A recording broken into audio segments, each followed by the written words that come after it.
Bonjour et bienvenue sur le podcast Gestion des fins de carrière, votre enjeu RH de demain. Aujourd'hui, on va parler mentorat avec Catherine Thibault. Vous allez en apprendre davantage sur comment mettre le mentorat en entreprise, quels sont les grands principes du mentorat et en quoi les dispositifs seniors peuvent avoir une importance capitale à la fois pour vos collaborateurs seniors et pour votre entreprise.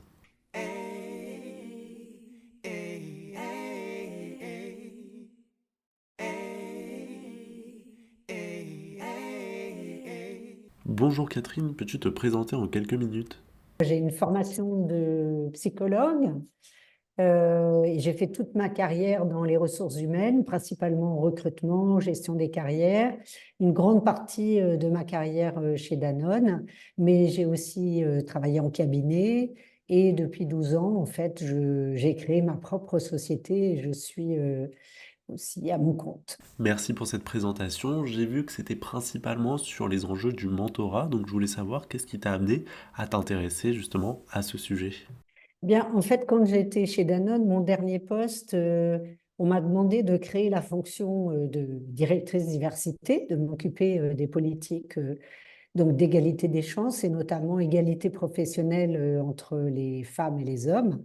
Et j'ai mis en place de premiers programmes de mentorat et particulièrement un programme de mentorat que nous avons monté avec CSR Europe, Corporate Social Responsibility Europe, qui est un groupement en fait qui œuvre pour le développement durable dans les sociétés. Et on a monté un programme de mentorat croisé entre IBM et Danone. Et j'avoue que j'ai été tellement stupéfaite des résultats. Les retours que les mentorées femmes m'ont fait étaient tellement extraordinaires que, ben, en fait, j'en ai fait mon métier. Voilà. C'est suite à ça que tu as voulu totalement t'orienter dans cette activité?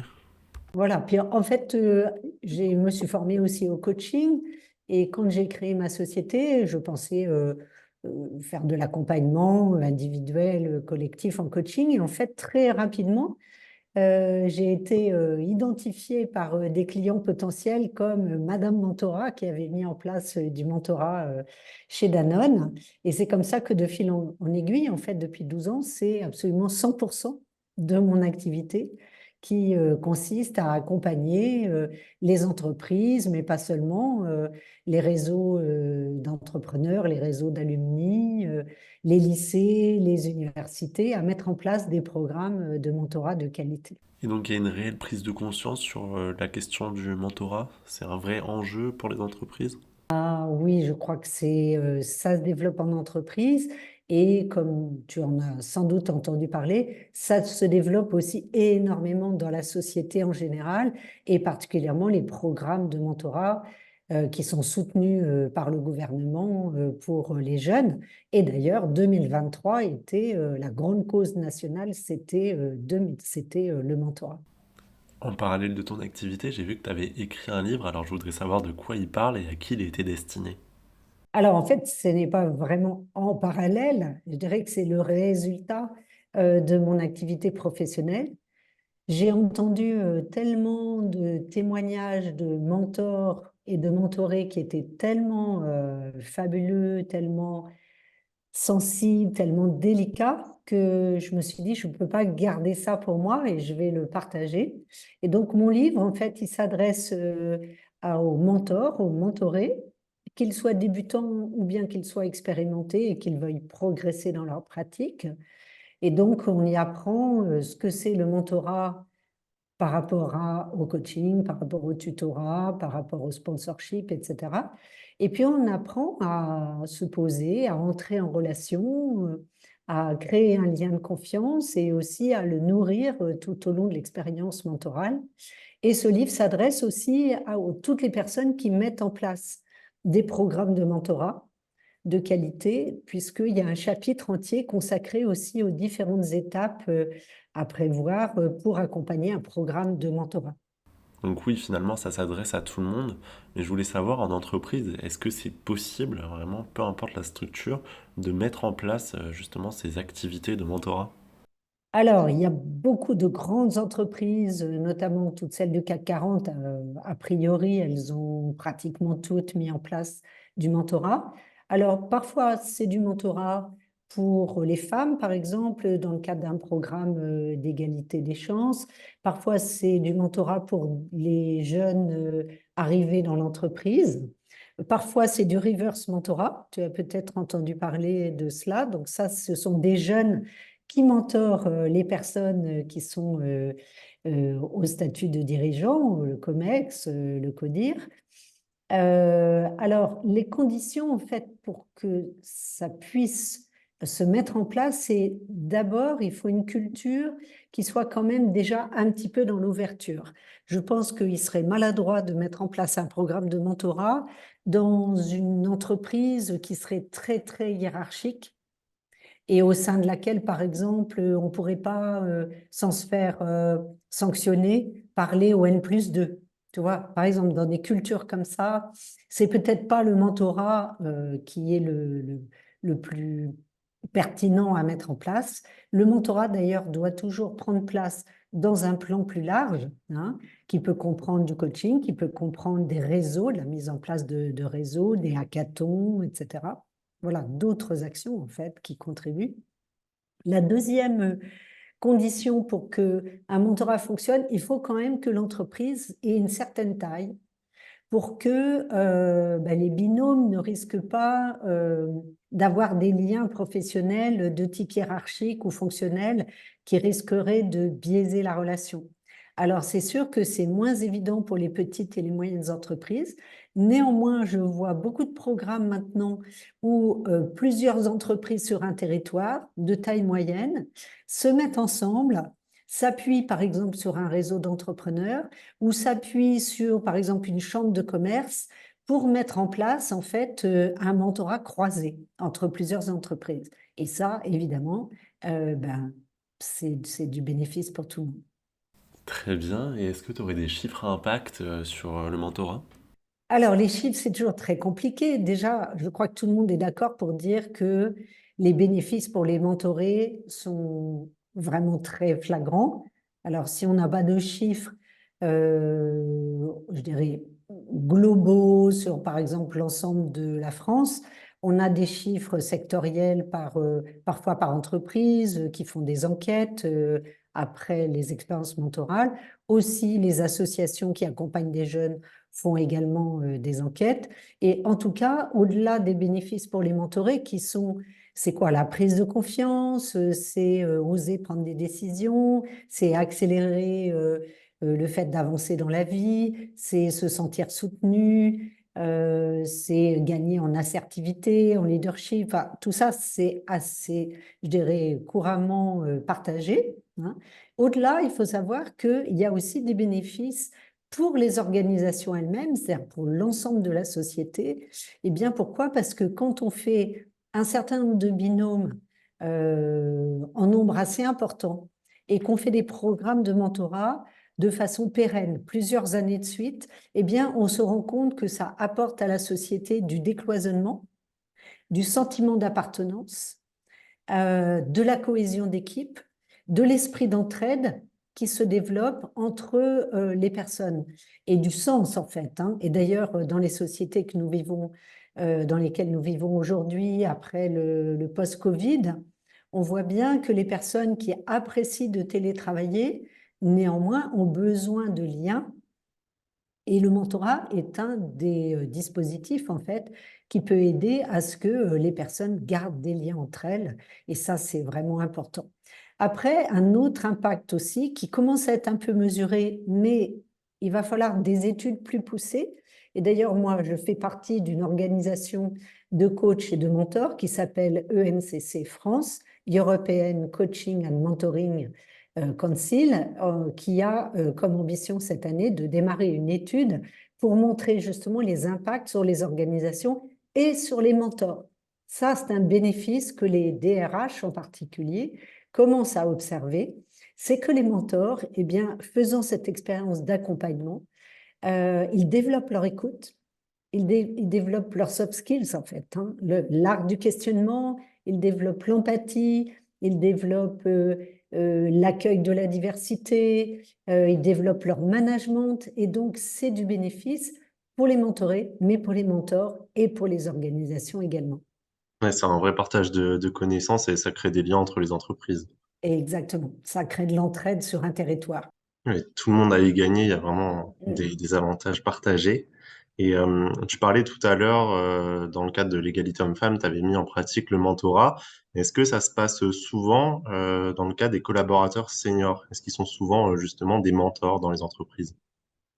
Alors oui, bien sûr, on va chercher des personnes, que ce soit pour des jeunes qui intègrent l'entreprise ou pour des jeunes femmes à potentiel, par exemple. Eh bien, on va aller chercher des personnes qui sont seniors dans l'entreprise, qui ont beaucoup d'expérience et en général, on va aller chercher des personnes qui non seulement ont de l'expérience, mais une expérience variée et puis aussi des valeurs attachées à l'entreprise, c'est-à-dire qu'on va aller chercher des seniors qui ont un sentiment d'appartenance à leur entreprise et qui ont envie, évidemment, il faut qu'ils soient volontaires, hein, mais qui aient envie justement de transmettre, de partager, d'accompagner. Et donc, ça crée des liens intergénérationnels forts. Eh bien, et pour continuer dans justement ce sujet des collaborateurs seniors, selon toi, qu'est-ce que les entreprises ont à gagner en mettant justement des dispositifs seniors en place?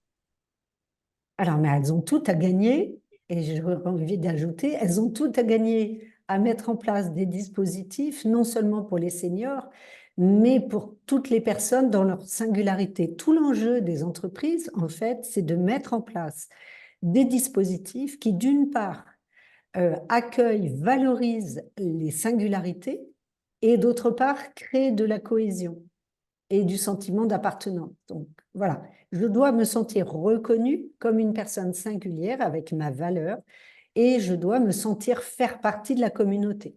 Donc c'est ça l'enjeu.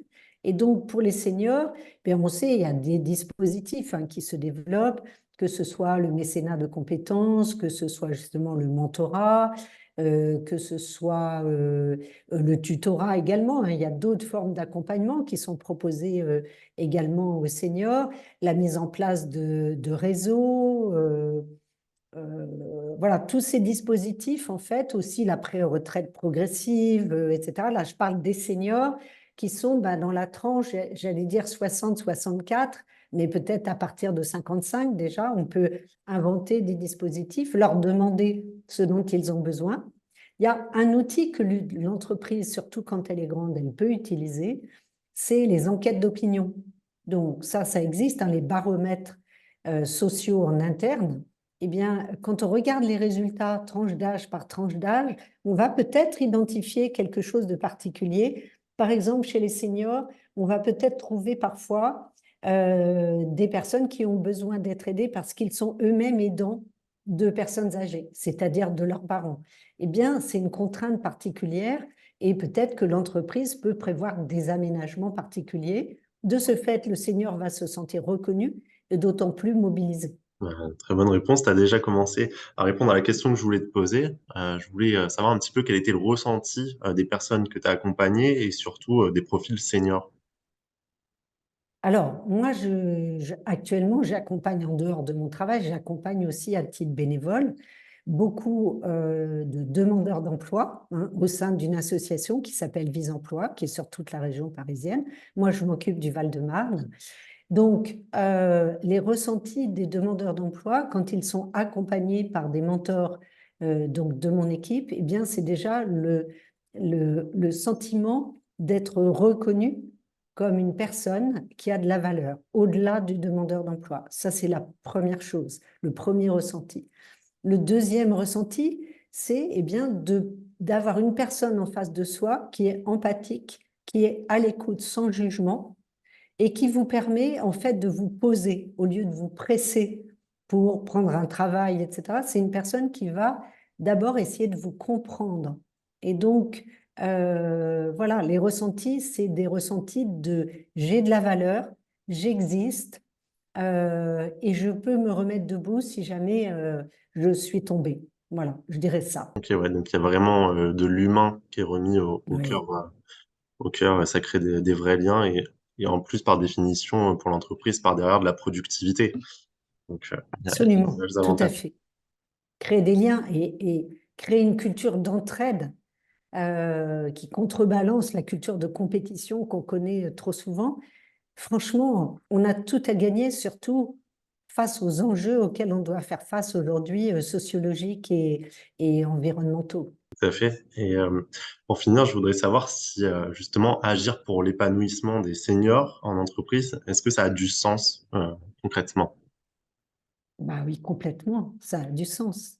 Moi qui ai été directrice de la diversité, on voit bien que tout ce que on peut inventer en fait pour répondre aux besoins d'une population, ça sert à tout le monde.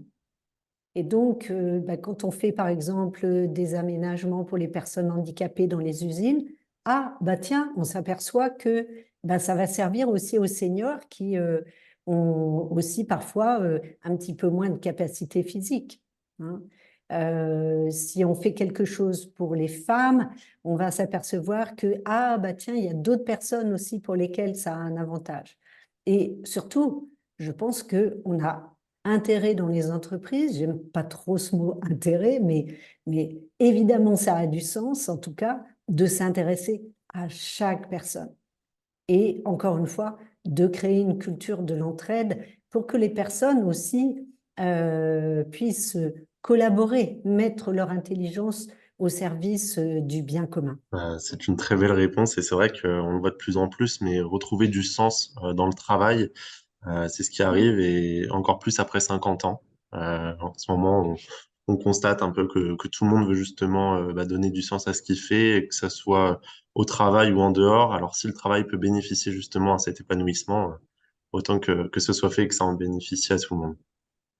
Et il ne faut pas avoir peur de donner l'occasion de peut-être de se transformer aux seniors.